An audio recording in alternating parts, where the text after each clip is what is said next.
production eyo gye yatandikira mpolampola yaliko ku Bat Valley emboozi ye bwe yava mpolampola naye nga weebigasa eyo ab'ebulenge bigasa Bukomasimbi yonna ono muwala wammwe mpolampola. Mugamba mutya abatuwuliriza bannange mbalamusizaako nnyo mwe n'abawuliza Radio Centenary e Masaka mbaagala nnyo nze munnamasaka munammwe amannya gange yenze Racheal Gonzaga oba stage name yange neyita Racheal G Uganda.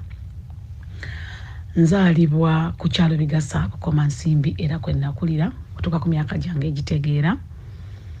Nzaalibwa omwami n'omukyala. Omwami Kasango Everest yawummula myaka mingi egiyiseeko. Nenzaalibwa omukyala amannya ge ye mukyala Nakafero Anet bati mama wange tebamuyita mannya ge bamuyita mannya gaffe era ku kyalo bamuyita mama Sicho. Twakulira ku kyalo bigasa nga bwe mbagambye Bukomasimbi. Twazaalibwa abaana abawerako mu lujuumu naye bwe nakulaakulamwa awo ne bantwala e Kampala. Bwe natuuka e Kampala nalina ekitone ky'okuzina n'okuzannya. Okuyimba nali simanyi nti ndiyimba naye time yatuuka ne nnyimba.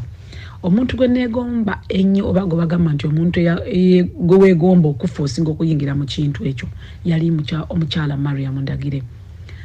Era bwe nayingira ku Bat Valley nalwana nnyo ne nnyingira ku Bat Valley myaka giyiseekokko ne ntandika okuzina n'okuzannya. Ekibiina kye nakoleramu ekyali kimanyiddwa ennyo yali Eagles Production yatandikira ku Bat Valley era we baatusanga kyabeerangamu abantu ab'amaanyi ab'enjawulo omukulu Geoffrey Lutaya, omukulu Seruga Fred, omukulu Fred Maiso, omulemirembe, omukulu Sekamati Grace, omukulu Ronald Mayinja, omukyala gwe bayita Irene Namatovu, mwalimu n'omukyala gwe bayitanga Angela Kalule n'omukyala gwe bayita Feibe Nasolo. Be bantu be natandika okujoininga bandi yali Eagles Production. Nali ndi muzinyi nnyo era ndi muzannyi nnyo. Twajjanga nnyo e Masaka eyo ne tukuba ekyalo ku kyalo naye ebiseera bye twali tukyaliko bato abamu naye era twakola. So abantu b'e Masaka eyo bantuma erinnya lye bampitanga Evelyn kuba nina show gye nazannyanga nga nzannyanga Evelyn kati erinnya ne balintuuma. Twagendangayo buli mwaka. So nesiimye okubanga ate nkomyewo ku kyalo almost kati mu mwaka gwa 2015 najja mu America abasinga gye muyita USA ne ntandika okukakala eby'emirimu gyange. Najja mmaze okuyimba ennyimba nayina ennyimba nga 3 naye nawumuza music n'ensooka n'enjiya obulamu. Era wenjogerera bino nakomawo mu music nga nyimba nzitina nyinawo omwana ono nyinawo joga ninawo mbeera eyo nyina nnyimba nga 6 kwiniwo nsaba bbiya nina ennyimba nnyingiko naye ng'era nkyakola music mwebala okumpagira.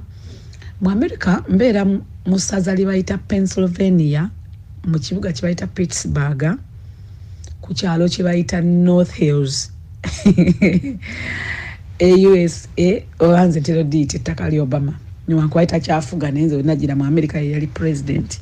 So mbagala nnyo mbatumiddeko nnyo mwebale kumpagira obulamu bannange mwefeeko obulamu bwe businga mwebale nnyo okuwagira Centenary Radio ate mbatumiddeko nnyo okuva mu America nga bulijjo ndi munnamasaka era mbasuubiza nti wendidda wenti e Kampala ngenda kukola show e Masaka mujja kundaba nsaba mumpagire buyimba mubusabe mubuwulirize musibe bulungi waffe nno kumaca ewammwe ndowooza kawungeezi bati mbagadde nnyo era mbagala nnyo era ndibaagala nga nzaalwa Masaka mwana we bigasa Bukomasimbi bulenge onaawo nakula nzirukanga ngende eno neeri.